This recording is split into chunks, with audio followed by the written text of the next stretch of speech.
Hello students, welcome in today's lecture. Today's section or today's discussion will be on the pollinating agent, that is the external agent, and which are generally classified into two types, abiotic agent and the biotic agent. In this abiotic agent, we will discuss first that is the anemophily type of pollination, that is pollination which is carried out through the wind. So for board exam there will be two questions asked. One is that what is anemophily? So answer is that the pollination which is carried out through the wind is called as anemophily. And second one will be that give the example of this anemophily type of pollination, and the example of this anemophily will be, see here, wheat, rice, then corn, rye, oat, barley and palm plant. These are the examples of this anemophily. कोणकोणते example दिलेत बघा मी तुम्हाला, wheat, rice, corn, rye, oat, barley आणि palm plants. हे आपण example बघतोय कशाची, तर these are the examples of this anemophily. त्यामध्ये दोन क्वेश्चन तुमच्या लक्षात आले. ॲनेमोफिलीची डेफिनेशन विचारली जाईल आणि तुम्हाला त्या प्लांटचे एक्झाम्पल्स विचारले जातील.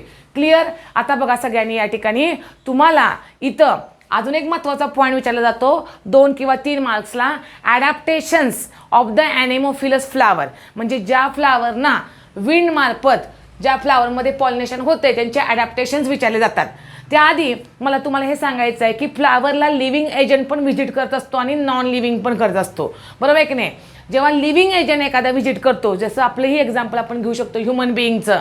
ह्युमन बिईंग असेल, इन्सेक्ट, बर्ड किंवा बॅट असेल, हे कोणत्या फ्लावरकडे अट्रॅक्ट होतात की ज्या फ्लावरमध्ये तुम्हाला ॲट्रॅक्टिव्ह कलर पाहायला मिळतो, ज्या फ्लावरमध्ये तुम्हाला ॲट्रॅक्टिव्ह कलर, त्याचबरोबर त्याचे ॲट्रॅक्टिव्ह अरेंजमेंट पाहायला मिळते, फ्रॅग्रन्स, नेक्टर पाहायला मिळतो, अशाच फ्लावरकडं ह्युमन बिईंग किंवा इतर लिव्हिंग एजंट अट्रॅक्ट होतात, बरोबर आहे की नाही. आणि त्या फ्लावरमध्ये एक स्पेसिफिक फ्रॅग्रन्स, नेक्टर असल्यामुळे आपलं अट्रॅक्शन आणखीन त्या फ्लावरकडं जास्त होतं. पण एखाद्या फ्लावरला एखादा नॉन लिव्हिंग एजंट जर व्हिजिट करत असेल किंवा नॉन लिव्हिंगद्वारे त्यांच्यामध्ये जर पॉलिनेशन होत असेल, तर मग त्या फ्लावरमध्ये तुम्हाला अशी काही ॲडॅप्टेशन्स पाहायला मिळणार नाहीत. फ्लावर ॲट्रॅक्टिव्ह नसणार आहे, नेक्टर त्याच्यामध्ये असणार नाही आहे, त्याला एक स्पेसिफिक फ्रॅग्रन्स असणार नाही आहे. आणि मग या ठिकाणी हा डिफरन्स आपण समजून घेऊया, कारण या आपल्याला टॉपिकमध्ये स्टेट बोर्डच्या 5 टाईपचे ॲडॅप्टेशन्स बघायचे आहेत. 2 ॲडॅप्टेशन्स आपण विंड आणि वॉटरचे रिस्पेक्टिव्हली बघणार आहोत, आणि मग आपण इन्सेक्ट, बर्ड आणि बॅट यांच्याद्वारे ज्या फ्लावरमध्ये पॉलिनेशन होतं त्यांचे ॲडॅप्टेशन्स पाहणार आहोत. मग आपल्याला लक्षात घ्यायचं आहे की बरोबर लिव्हिंग एजंटचे द्वारे जे पॉलिनेशन होतं प्लांटमध्ये, त्याच्या अपोजिट तुम्हाला कॅरेक्टरिस्टिक्स नॉन लिव्हिंग एजंटमध्ये ज्या फ्लावरमध्ये पॉलिनेशन होतं त्यांच्यामध्ये पाहायला मिळणार आहेत. ठीक आहे. मग पहा, बोर्डवर मी तुम्हाला एकूण 5 पॉईंट लिहिलेले आहेत ॲनेमोफिलस फ्लावरचे ॲडॅप्टेशन्स. आपल्याला हे ॲडॅप्टेशन जे आहेत हे पाठांतर करायचे नाही आहेत. हे ॲडॅप्टेशन्स आपल्याला नीट समजून घ्यायचे आहेत. ठीक आहे. कारण कसे समजून घ्यायचे आहेत तुम्ही समजून घ्या. हे नॉन लिव्हिंग म्हणजेच विंड मार्फत होणारं पॉलिनेशन आहे, बरोबर आहे. मग या ठिकाणी कोणत्याही प्रकारे फ्लावर कसल्याही प्रकारे एफर्ट्स घेत नाही, कोणताही अट्रॅक्टिव्ह कलर तयार करत नाही, कोणताही फ्रॅग्रन्स, नेक्टर तुम्हाला फ्लावरमध्ये पाहायला मिळत नाही. मग हे कॅरेक्टर्स आपण जे बघणार आहे ते म्हणणार आहे आपण ॲनेमोफिलस ॲडॅप्टेशन्स. पहा, इथं हे फ्लावर्स कसे असतात, स्मॉल असतात साईजनं आणि इनकॉन्स्पिक्युअस असतात, म्हणजे ते पटकन आपल्याला दिसत नाही डोळ्याला आणि साईज अतिशय स्मॉल असते. ओके. सेकंड पॉईंट काय सांगितलेलं आहे, flowers do not have fragrance and nectar. त्या फ्लावरमध्ये तुम्हाला छानपैकी एक स्मेल, ओडर म्हणूया आपण, किंवा फ्रॅग्रन्स पाहायला मिळत नाही. आणि नेक्टर जे पर्टिक्युलरली फूड आहे लिव्हिंग ऑर्गॅनिझमचं, बर्डचं, बॅटचं, इन्सेक्ट, ते नेक्टर तुम्हाला इथं पाहायला मिळणार नाही, कारण इथं या फ्लावरना विंड व्हिजिट करणार आहे, विंड मार्फत पॉलिनेशन होणार आहे. So there is no need of nectar. Third point आपल्याला इथं काय सांगितलेलं आहे बघा, स्टिग्मा जो फिमेल पार्ट आहे त्याच्यावर तुम्हाला काय पाहायला मिळतात. सपोज जर तुम्ही विचारात घेतला, हा स्टिग्मा जर विचारात घेतला तर या स्टिग्मावर तुम्हाला असे हेअर लाईक स्ट्रक्चर पाहायला मिळतात. त्याला म्हणायचं फिदरी स्टिग्मा. त्याला काय म्हणायचं, स्टिग्मा इज अ फिदरी. हेअरसारखे स्ट्रक्चर काय करतात, स्टिग्माला फिदरसारखा ॲपरन्स देतात. त्यामुळे एकदा पोलन ग्रेन या स्टिग्मावर डिपॉझिट झाले की मग ते पोलन ग्रेन बाजूला कुठेही जाऊ शकत नाहीत, because this feathery stigma trap that pollen grain. त्या पोलन ग्रेनला ते फिदरी स्टिग्मा काय करते, ट्रॅप करते, पकडून ठेवते. नेक्स्ट काय दिलेलं आहे बघा, स्टॅमेन जो मेल पार्ट आहे. स्टॅमेनचं स्ट्रक्चर आपण काय बघितलं होतं, अँथर, कनेक्टिव्ह आणि फिलामेंट असं आपण स्टॅमेनचं स्ट्रक्चर बघितलं होतं. मग त्या स्टॅमेनमध्ये एक लॉंग फिलामेंट आपल्याला पाहायला मिळतो आणि त्याचा जो अँथर पार्ट आहे स्टॅमेनचा, तो अँथर पार्ट आपल्याला कसा पाहायला मिळतो, व्हर्साटाईल म्हणजे सतत असा मुव्हेबल पाहायला मिळतो. Because when this anther get mature the pollen grain which are present in this anther get deposited on the stigma part. त्यामुळे सतत मुव्हेबल व्हर्साटाईल अँथर तुम्हाला या ठिकाणी पाहायला मिळतो. आणि लास्ट आपल्याला कॅरेक्टरिस्टिक्स काय सांगितलेलं आहे बघा, बोथ स्टिग्मा आणि anther, stigma female part, anther male part, हे बोथ स्टिग्मा आणि अँथर तुम्हाला कसे पाहायला मिळतात, expose to the air current, air करंटला एक्सपोज झालेले पाहायला मिळतात. कारण जोपर्यंत एअर करंटला एक्सपोज असणार आहेत तोपर्यंतच तुम्हाला त्यांच्यामध्ये विंड पॉलिनेशन चांगल्या पद्धतीने झालेलं पाहायला मिळणार आहे. जर स्टिग्मा किंवा अँथर फ्लावरमध्ये कुठेतरी आत असले तर त्या ठिकाणी पॉलिनेशन विंडमार्फत होणार नाही. त्यामुळे एकदा तुम्ही नजर टाका या 5 टाईपच्या पॉईंटवर की जे 5 पॉईंट आपण दिलेले आहेत, पॉलिनेशन थ्रू दी विंड. मग यामध्ये मला तुम्हाला सांगायचं आहे, तुम्हाला यामध्ये CET पॉईंट ऑफ व्ह्यू काही क्वेश्चन्स विचारले जातात. कोणते क्वेश्चन्स बघा, CET पॉईंट ऑफ व्ह्यू विचारलं जातं की फिदरी स्टिग्मा कुणाची कॅरेक्टरिस्टिक्स आहे. ऑप्शन दिले जातात विंड, वॉटर, इन्सेक्ट, बर्ड. तर फिदरी स्टिग्मा हे कॅरेक्टरिस्टिक्स कुणाची पाहायला मिळते आपल्याला, it is a characteristics of the wind pollination.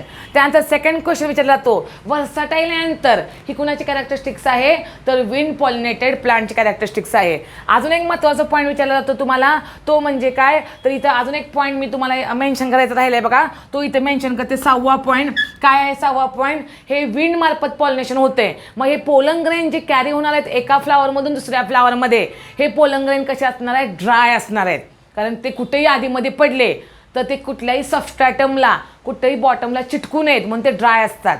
Light in weight असतात कारण ते वाऱ्यामार्फत उडून जाणार आहेत.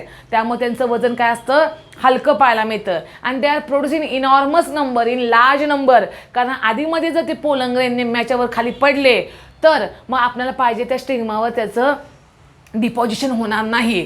त्यामुळे ऑलरेडी जर जास्त क्वांटिटीमध्ये तयार झाले तर मग काय होईल, आधीमध्ये जरी त्याचं वेस्टेज झालं तर काही ना काही पोलन ग्रेन तुम्हाला फ्लावरच्या स्टिग्मावर डिपॉझिट झालेले पाहायला मिळतील. त्यामुळे या ठिकाणी मला पुढचा पॉईंट तुम्हाला सांगायचा आहे, 6वा पॉईंट. काय सांगता येईल आपल्याला या इथं 6वा पॉईंट मी इथं लिहिते बघा, पोलन ग्रेन जे आहेत हे कसे पाहायला मिळतात आपल्याला, pollen grains are dry, okay, light in weight. ही फक्त तुम्हाला कुणाची कॅरेक्टरिस्टिक्स पाहायला मिळते, विंड पॉलिनेटेड प्लांटची. They are dry, light in weight and produce in large number. ते कसे तयार होतात, लार्ज नंबरमध्ये तयार होतात. And produce in large number. Why they are produce in large number, to increase the chance of pollination, to increase the chance of pollination. दिसतंय का बघा खालचं तुम्हाला, हे चान्स ऑफ पॉलिनेशन म्हणजे काय, मॅक्झिमम तयार झाले आणि थोडेफार त्यातले जरी स्टिग्मावर डिपॉझिट झाले तरी त्या ठिकाणी पॉलिनेशन हा फेनॉमेना तुम्हाला कॅरी आउट झालेला पाहायला मिळू शकतो. ठीक आहे, लास्ट पॉईंट तुम्हाला दिसतोय ना व्यवस्थित. तर या पद्धतीनं आपण हे जे काही पॉईंट 6 पॉईंट लिहिले आहेत बोर्डवर, हे फक्त तुम्हाला कुणाशी रिलेटेड पाहायला मिळतात, विंड पॉलिनेशनशी. त्यामुळे अजून एक विंड पॉलिनेशनचा महत्त्वाचा पॉईंट आहे, पोलन ग्रेन्स ड्राय आहेत, वेटनं लाईट आहेत आणि लार्ज अमाऊंटमध्ये ते तयार होतात. हे जे कॅरेक्टरिस्टिक्स मी अंडरलाईन केलेले आहेत, विदाउट फ्रॅग्रन्स, नेक्टर किंवा व्हर्साटाईल अँथर किंवा आपण म्हणतोय लाईट इन वेट, स्टिग्मा आणि anther are expose to the air current, हे अतिशय महत्त्वाचे पॉईंट तुम्हाला या विंड पॉलिनेशनमध्ये लक्षात ठेवायचे आहेत. बघा, हे विंड पॉलिनेशन हे चान्स फॅक्टर आहे. म्हणजे बाय चान्स जर एका फ्लावरमधले पोलन ग्रेन्स विंडमार्फत स्टिग्मावर डिपॉझिट झाले तर तिथं तुम्हाला पॉलिनेशन पाहायला मिळणार आहे. त्यामुळे चान्स फॅक्टर आपल्याला पाहायला मिळतो. प्रिमिटिव्ह टाईप ऑफ पॉलिनेशन आहे, अतिशय कमी अशा रेग्युलर प्लांटमध्ये काय आहे तुम्हाला विंडमार्फत पॉलिनेशन झालेलं पाहायला मिळतं. ठीक आहे. आणि हे पॉलिनेशन जे आहे विंडमार्फत होणारं हे आपल्याला आता मी सांगितल्याप्रमाणे चान्स फॅक्टरवर डिपेंड आहे. 100% त्या ठिकाणी पॉलिनेशन होईलच असं आपल्याला पाहायला मिळणार नाही. तर हा सगळा जो पार्ट आपण इथं डिस्कस केला तो कशाचा आहे, विंड पॉलिनेशन म्हणजेच ॲनेमोफिलस फ्लावरमधलं आपल्याला पॉलिनेशन इथं पाहायला मिळते. क्लिअर. स्क्रीनशॉट घेतला तुम्ही. आता आपण काय बघणार आहोत, तुम्हाला या पॉलिनेशनमध्ये विंडच्या एक डायग्रॅम टेक्स्टबुकमध्ये दिलेली आहे बघा. सर्वात प्रथम सगळ्यांनी लक्षात घ्या, ही डायग्रॅम तुम्हाला कुठेही एक्झाममध्ये ड्रॉ करायची नाही आहे. नाहीतर काही मुलं ॲनेमोफिलस टाईप ऑफ ॲडॅप्टेशन रीड केल्यानंतर डायग्रॅमचं प्रॅक्टिस करत बसतील. ही डायग्रॅम आपल्या अंडरस्टँडिंगसाठी आहे. कशाची डायग्रॅम दिलेली आहे तुम्हाला, मेज प्लांटची. आणि या मेज प्लांटमध्ये तुम्हाला दाखवलेलं आहे की कशा प्रकारे तुम्हाला युनिसेक्शुअल फ्लावर डिफरंट लोकेशनवर पाहायला मिळतात. एका लोकेशनवर तुम्हाला पाहायला मिळतो तो मेल इन्फ्लोरन्स टॉपला आणि एका खालच्या लोकेशनला तुम्हाला पाहायला मिळतो फिमेल इन्फ्लोरन्स. बरोबर आहे. पण दोन्ही फ्लावर्स युनिसेक्शुअल आहेत. एका फ्लावरमध्ये फक्त मेल पार्ट आहे जो टॉप पोझिशनला आहे, एका फ्लावरमध्ये फक्त फिमेल पार्ट आहे जो तुम्हाला कुठं पाहायला मिळतो, खालच्या साईडला पाहायला मिळतो. अशा प्रकारे ह्या प्लांटमध्ये मेजच्या 2 वेगवेगळे फ्लावर्स पाहायला मिळतात. मग प्रॉप, रूट, लीव्ह, स्टेम असे बरेचसे स्ट्रक्चर तुम्हाला दिलेले आहेत. ते फक्त समजून घ्या हाऊ दिस मेज प्लांट ॲपियर हे पाहण्यासाठी. आणि it is one of the example of wind pollination. Okay. Now second type of pollination is called as water pollination. दुसरं जे पॉलिनेशन आपण स्टडी करणार आहोत त्याचं नाव काय आहे, वॉटर पॉलिनेशन. आणि ज्या प्लांटमध्ये वॉटर पॉलिनेशन पाहायला मिळतं those plants are called as hydrophily. त्याला काय म्हणलं जातं, हायड्रोफिली. सो या ठिकाणी तुम्ही एक समजून घ्या एक्झाम्पल किंवा क्वेश्चन असा विचारला व्हॉट इज हायड्रोफिली, तर आपला आन्सर काय असलं पाहिजे, the pollination which takes place through the water is called as hydrophily. त्यानंतर आपल्याला परत दुसरा क्वेश्चन विचारला जाईल, which are the examples or mention the plants in hydrophily. तर आपल्याला 3 नावं सांगता येतील बघा ॲक्वॅटिक प्लांटची, Vallisneria, second one is Zostera and third one example is a Ceratophyllum. कुठले एक्झाम्पल पाहायला मिळतं आपल्याला, Ceratophyllum. So this 3 example belongs to this hydrophily type of pollination. Clear. मग आता या ठिकाणी 2 क्वेश्चन तर आपले तयार झालेले आहे. पहिला क्वेश्चन काय तयार झाला, व्हॉट इज मीन बाय हायड्रोफिली. आणि सेकंड क्वेश्चन काय तयार झाला, एक्झाम्पल्स ऑफ द हायड्रोफिली, ज्या ठिकाणी आपण व्हॅलिसनेरिया, झूस्टेरा आणि सेरॅटोफायलम सांगितलेलं आहे. आता पहा कॉमन या हायड्रोफिलस टाईपचे आपल्याला ॲडॅप्टेशन्स बघायचे आहेत. Which are the adaptations of दिस हायड्रोफिली. आता एक लक्षात घ्या की हायड्रोफिलस फ्लावरमध्ये आणि ॲनेमोफिलस फ्लावरमध्ये 2 ॲडॅप्टेशन्स आपल्याला कॉमन पाहायला मिळतात. बघा मी काय सांगते, ॲनेमोफिलस फ्लावरमध्ये आणि हायड्रोफिलस फ्लावरमध्ये 2 ॲडॅप्टेशन्स आपल्याला कॉमन पाहायला मिळतात. कोणकोणती 2 ॲडॅप्टेशन, तर पहिलं ॲडॅप्टेशन काय बघितलं होतं आपण ॲनेमोफिलस फ्लावरमध्ये, flowers are small and inconspicuous. Same तुम्हाला इथं हायड्रोफिलस फ्लावरमध्ये फ्लावर कसे पाहायला मिळतात, दे आर स्मॉल वन आणि इनकॉन्स्पिक्युअस पाहायला मिळतात. सेकंड आपण ॲनेमोफिलसमध्ये काय बघितलं होतं, फ्लावर हॅज नो फ्रॅग्रन्स. फ्लावरमध्ये तुम्हाला फ्रॅग्रन्स पाहायला मिळत नाही, स्पेसिफिक सेंट पाहायला मिळत नाही, स्पेसिफिक स्मेल पाहायला मिळत नाही, नो फ्रॅग्रन्स, नो नेक्टर, हे आपण बघितलं होतं ॲनेमोफिलसमध्ये. सेम टाईपचं तुम्हाला मॉडिफिकेशन इथंही पाहायला मिळतं कशामध्ये, हायड्रोफिलसमध्ये. त्यामुळे लक्षात ठेवायला सोपं आहे की नाही, दोन्हीही तुम्हाला ॲडॅप्टेशन्स विंडमध्ये आणि वॉटरमध्ये सेम पाहायला मिळतात. आता तिसरं आणि चौथं जे ॲडॅप्टेशन आपण बघणार आहे हे फक्त तुम्हाला कशाशी ॲप्लिकेबल आहे, only for the water pollination. आणि कोणती 2 ॲप्लिकेशन्स आहेत बघा, थर्ड आणि फोर्थ. तर इथं आपल्याला सांगायचं आहे थर्डमध्ये तर perianth and other floral part are unwettable. काय दिलंय बघा, perianth and other floral part are unwettable. Perianth म्हणजे काय, जेव्हा एखाद्या फ्लावरमध्ये सेपल आणि पेटल आपण व्यवस्थित डिस्टिंग्विश करू शकत नसेल, सेपल पेटल एकमेकांना जॉईन असतील किंवा कॅलिक्स आणि करोला एकमेकांना जॉईन असतील, तेव्हा आपण म्हणतोय पेरियांत. बरोबर आहे की नाही. मग पेरियांत आणि बाकीचे फ्लावर पार्ट म्हणजे कुठले, अँडोशियम, गायनोशियम किंवा स्टॅमेन, कार्पेल, हे अनवेटेबल असतात. म्हणजे त्याच्यामध्ये कुठलंही पाणी आतमध्ये त्यांच्या पाडमध्ये जात नाही किंवा वेगळं त्या ठिकाणी ओलावा वगैरे तयार होत नाही. जसं आळूची पानं असतात, मराठीमध्ये आपण आळूची पानं म्हणतो, त्याच्यावरून पाण्याचा ड्रॉप तुम्हाला असा खाली उगवलेला पाहायला मिळतो, पण कुठेही तो स्प्रेड होत नाही त्या लीव्जवर. तसं तुम्हाला हे अनवेटेबल पाहायला मिळतं because they are aquatic and that's why this is a important modification present in this plant. आणि दुसरं काय सांगायचं आपल्याला, इथं पोलन ग्रेन जे आपल्याला पाहायला मिळतात हे कसे पाहायला मिळतात बघा. Pollen grains are long and unwettable. Pollen grain सुद्धा कसे असतात, लॉंग आणि अनवेटेबल असतात ड्यू टू द म्युसिलेज. त्या पोलन ग्रेनमध्ये तुम्हाला एक चिकट असा द्रव पाहायला मिळतो, त्याला म्हणलं तर म्युसिलेज. या म्युसिलेजमुळं हे पोलन ग्रेन्स तुम्हाला अनवेटेबल पाहायला मिळतात. एकूण 4 ॲडॅप्टेशन्स मी बोर्डवर लिहिलेले आहेत विच आर फॉर द हायड्रोफिली. आणि हे 4ही ॲडॅप्टेशन्स आपल्याला एक्झाम पॉईंट ऑफ व्ह्यू महत्त्वाचे आहेत. त्यातले पहिले 2 ॲडॅप्टेशन तर कॉमन आहेत ॲनेमोफिलसला, आणि नंतरचे जे 2 ॲडॅप्टेशन्स आहेत ते पर्टिक्युलरली आपल्याला या हायड्रोफिलस फ्लावरसाठी पाहायला मिळतात. आता बघा या ठिकाणी आपण वॉटर पॉलिनेशन म्हणजे काय बघितलं, त्यानंतर वॉटर पॉलिनेशन ज्या प्लांट्समध्ये होतं त्याची एक्झाम्पल बघितली. या दोन्हीवरही तुम्हाला क्वेश्चन विचारला तर तुम्ही लिहू शकाल. त्यानंतर आपण ॲडॅप्टेशन्स बघतोय, आणि ॲडॅप्टेशन आपण कॉमनली 4 टाईपची बघितली जी इझी आहेत तुम्हाला लक्षात ठेवायला. आता आपल्याला काय बघायचं आहे, या वॉटर पॉलिनेशनमध्ये काय पाहायचं आहे बघा. या वॉटर पॉलिनेशनमध्ये परत 2 टाईप पडतात. जर पाण्याच्या वर above the water surface pollination होतं काही ॲक्वॅटिक प्लांटमध्ये, and in some aquatic plant pollination takes place below the water surface. मग अबाव आणि बिलो हे वॉटर सरफेसवर जर पॉलिनेशन झालं तर अगेन तुम्हाला इथं 2 टाईप्स पाहायला मिळतात. ते कोणते टाईप्स आहेत ते आता आपण इथं डिस्कस करूया. So this hydrophily is again of 2 types. कोणते 2 टाईप आहेत बघा हायड्रोफिलीचे. एकाला म्हणायचं इपी हायड्रोफिली, इपी हायड्रोफिली, आणि दुसरा जो टाईप आहे that is call as hypo hydrophily. त्याला काय म्हणायचं, हायपो हायड्रोफिली. नावामध्येच आहे बघा, हायपो म्हणजे बिलो आणि इपी म्हणजे अबाव. ओके, सो आता डेफिनेशन कसं सांगूया बघा. इपी हायड्रोफिली म्हणजे काय, वेन पॉलिनेशन, आता सगळे शब्द मी लिहित नाही, when pollination takes place above the water surface. Pollination तुम्हाला कुठे पाहायला मिळतं, अबाव वॉटर सरफेस. कारण आपण काय म्हणतो इथे इपी, इपी म्हणजे अबाव. एक्झाम्पल याचं बेस्ट तुम्हाला सांगता येईल व्हॅलिसनेरिया. कुठलं एक्झाम्पल सांगता येईल प्लांटचं, व्हॅलिसनेरिया.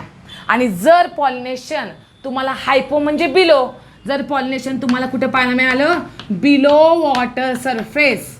कुठं पॉलिनेशन पाहायला मिळालं, बिलो वॉटर सरफेस, तर त्याचं एक्झाम्पल तुम्हाला दिलेलं आहे झूस्टेरा. त्याला काय दिलेलं आहे, झूस्टेरा. बघा बरं एकदा नीट, याच्यासुद्धा डेफिनेशन तुम्हाला बोर्डला विचारले जातील. व्हॉट इज इपी हायड्रोफिली, काय आन्सर सांगणार आपण, when pollination takes place above the water surface it is called as epi hydrophily. बरोबर आहे की नाही. Example Vallisneria. And what is hypohydrophily, when pollination takes place below the water surface, त्याला म्हणायचं example झूस्टेरा.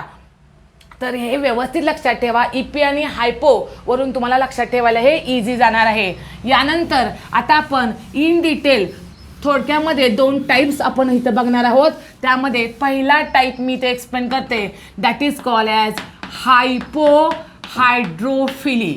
बघा हायपो हायड्रोफिली. आत्ताच आपण सांगितलं हायपो हायड्रोफिली म्हणजे कुठं पॉलिनेशन पाहायला मिळतं आपल्याला, बिलो वॉटर सरफेस. कुठं पाहायला मिळतं आपल्याला, बिलो वॉटर सरफेस. एक्झाम्पल कोणतं सांगितलं आपण, झूस्टेरा. कोणतं एक्झाम्पल सांगितलं, झूस्टेरा.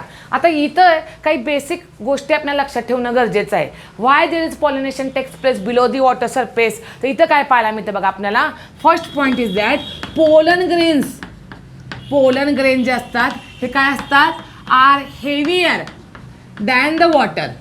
Pollen grains are heavier than water. त्यामध्ये काय पाहायला मिळतं तुम्हाला, this pollen grain sink to the bottom. बॉटमला तुम्हाला हे पोलन ग्रेन सिंक झालेले पाहायला मिळतात. And at the bottom they come in contact with the stigma part which is called as a female part of the flower and there will be pollination occur. त्यामुळे second point काय सांगता येईल आपल्याला, they म्हणजे कोण, pollen grain. they come in contact with stigma of flower and pollination takes place. ते स्टिग्माच्या कॉन्टॅक्टमध्ये आले की त्या ठिकाणी आपल्याला काय पाहायला मिळतं, पॉलिनेशन तयार झालेलं पाहायला मिळतं, पॉलिनेशन ऑकर झालेलं पाहायला मिळतं. बघा बरं, हे दोन महत्त्वाचे पॉईंट जे तुम्हाला हायपोहायड्रोफिलीमध्ये सांगायचे आहेत. डेफिनेशन तर आपण लिहिलेली आहे. या ठिकाणी पोलन ग्रेनची ग्रॅव्हिटी ही किंवा पोलन ग्रेन्स ग्रॅव्हिटी म्हणण्यापेक्षा हेवियर दॅन वॉटर असतात, त्यामध्ये बॉटमला सिंक होतात, बॉटमला ते स्टिग्माच्या कॉन्टॅक्टमध्ये येतात आणि त्या ठिकाणी तुम्हाला पॉलिनेशन झालेलं पाहायला मिळतं. जनरली या झूस्टेरामध्ये बघा, जनरली या झूस्टेरामध्ये जे पोलन ग्रेन्स आपल्याला पाहायला मिळतात यांचं स्ट्रक्चर जर तुम्ही ऑब्झर्व केलं तर पोलन ग्रेन्स तुम्हाला कसे पाहायला मिळतात, इलॉंगेटेड. त्यांची लेंथ तुम्हाला सर्क्युलर किंवा स्पेरिकल पाहायला मिळत नाही, असे इलॉंगेटेड असतात, म्हणजे एखाद्या रिबनसारखे असतात. रिबन लक्षात येते, आपण डोक्यामध्ये घालतो तशी ribbon. They are elongated ribbon like without exine, आणि त्याच्यामध्ये तुम्हाला एक्झाईन पार्ट ॲबसेंट पाहायला मिळतो. They do not have the exine, so exine is absent. आणि अशा प्रकारे तुम्हाला हायपोहायड्रोफिलीवर जर नोट विचारली तर कोणतीही डायग्राम ड्रॉ नाही करायची आपल्याला, फक्त हायपोहायड्रोफिलीचे डेफिनेशन आणि मी जे 3 पॉईंट सांगलेले आहेत विथ एक्झाम्पल आपल्याला एक्सप्लेन करायचे आहेत. पहा, फास्ट होत नाही आहे, इझी पार्ट आहे. तुम्हाला समजतोय का बघा, सगळं बोर्डवर आपण कंटेंट लिहिलेलं आहे, त्यामुळे तुम्ही याचा स्क्रीनशॉट घेऊ शकता. अजिबात पाठांतर करायची गरज नाही. लेक्चर लिसन केलं की लगेच तुम्ही काय करू शकता, हे रीड करून लिहून काढा, म्हणजे तुम्हाला व्यवस्थित समजेल. हे झालं एक टाईपचं पॉलिनेशन, हायपोहायड्रोफिली. आणि आता मी तुम्हाला एंडिंगला दुसरं टाईपचं पॉलिनेशन सांगणार आहे, ज्याचं नाव आहे इपिहायड्रोफिली. सेकंड टाईप पॉलिनेशनचा कोणता असणार आहे, इपिहायड्रोफिली. आता बघा, नावामध्येच आहे आपल्या इपिहायड्रोफिलीचा अर्थ काय पाहायला मिळतो आपल्याला, the pollination which takes place above the water surface. कुठं पॉलिनेशन पाहायला मिळतं, अबाव वॉटर सरफेस. एक्झाम्पल कोणतं सांगितलं होतं आपण, व्हॅलिस्नेरिया. कुठलं सांगितलं होतं, व्हॅलिस्नेरिया. आता इथं काय सांगायचं आपल्याला, व्हॅलिस्नेरिया कसं आहे, it is a dioecious plant. Dioecious म्हणजे काय, 2 वेगवेगळ्या प्लांटवर, एका व्हॅलिस्नेरियावर तुम्हाला मेल फ्लावर पाहायला मिळणार आहे, दुसऱ्या व्हॅलिस्नेरिया प्लांटवर फिमेल फ्लावर पाहायला मिळणार आहे. व्हॅलिस्नेरिया हे सबमर्ज्ड प्लांट आहे, म्हणजे त्याचा काही पार्ट बिलो दी वॉटर, काही पार्ट तुम्हाला अबाव दी वॉटर पाहायला मिळणार आहे. मग या ठिकाणी तुम्हाला काही महत्त्वाचे पॉईंट सांगायचे आहेत, ते आपण इथं डिस्कस करूया. काय काय सांगायचं आहे बघा, pollen grain has same gravity. Pollen grain has same gravity as that of water. म्हणून तुम्हाला काय पाहायला मिळतात, पोलन ग्रेन तुम्हाला वॉटरवर फ्लोट झालेले पाहायला मिळतात. सेम ग्रॅव्हिटी वॉटरसारखे असल्यामुळं पोलन ग्रेन तुम्हाला वॉटरवर फ्लोट झालेले पाहायला मिळतात. सेकंड आपल्याला काय सांगायचं आहे, we have to describe this Vallisneria which is submerge dioecious plant. हे कसं आहे, सबमर्जेड आहे, डायोसियस प्लांट आहे. आणि मग हे व्हॅलिस्नेरियाचे पोलन ग्रेन जे सरफेसवर आलेले असतात त्या पोलन ग्रेनच्या कॉन्टॅक्टमध्ये परत वॉटरमधून वर स्टिग्मा पार्ट येतो आणि त्या ठिकाणी दोघांचं आपल्याला पॉलिनेशन झालेलं पाहायला मिळतं. म्हणजे ऑलरेडी पोलन ग्रेन्स तुम्हाला वॉटर सरफेसवर पाहायला मिळतात आणि जो स्टिग्मा आहे जो बिलो वॉटर सरफेसमध्ये असतो तो पॉलिनेशनसाठी आपल्याला वॉटर सरफेसवर आलेला पाहायला मिळतो आणि मग या दोघांच्यामध्ये तुम्हाला पॉलिनेशन झालेलं पाहायला मिळतं. That type of pollination is called as epihydrophily. त्यामुळे इथंसुद्धा तुम्हाला डायग्रॅम लक्षात ठेवायची नाही, फक्त तुम्हाला या ठिकाणी एक्सप्लेनेशन लक्षात ठेवायचं आहे. त्यामुळे एक शेवटचा पॉईंट मी या ठिकाणी आणखीन सांगते, तो काय सांगायचा आहे बघा, pollen grains on the surface of water, pollen grain on surface of water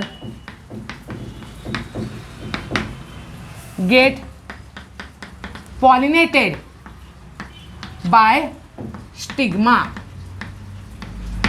ठीक आहे, so this is about the epihydrophily type of pollination.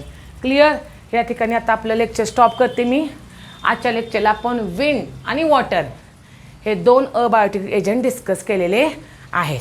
ठीक आहे, हवा त्याचा स्क्रीनशॉट घ्या. थँक्यू.